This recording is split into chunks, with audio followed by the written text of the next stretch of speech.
Recording by Kailas Studio, Aliganj, Jamui।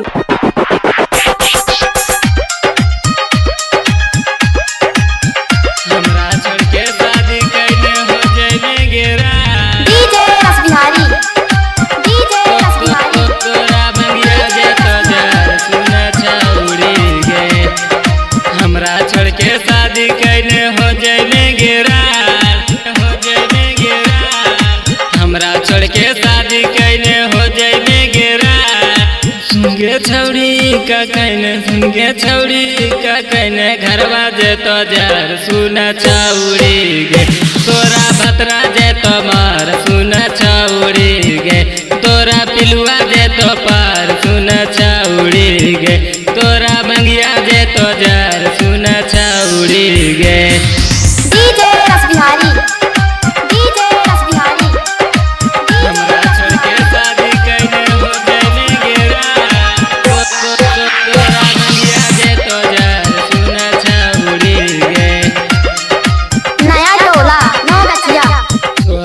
घुमैले हलिया छौड़ी जमुई बाजार तोरा के घुमैले हलिया छौड़ी जमुई बाजार हमरो नहीं रखनी इज्जत देनी तू विचार सुना छौड़ी गे तोरा घरवा जे तो जार सुना छौड़ी गे तोरा मंगिया जे तो जार सुना छौड़ी गे तोरा भतरा जे तो मार सुना छौड़ी गे। डीजे रस बिहारी हमरा छोड़ के शादी कैने हो जाने गेरा तोरा मंगिया जे तो जार सुना छौड़ी गे। कहले रानी तोरा संगे रहबो जीवन भर कहले रानी तोरा संगे रहबो जीवन भर हर जय रहनी तो गे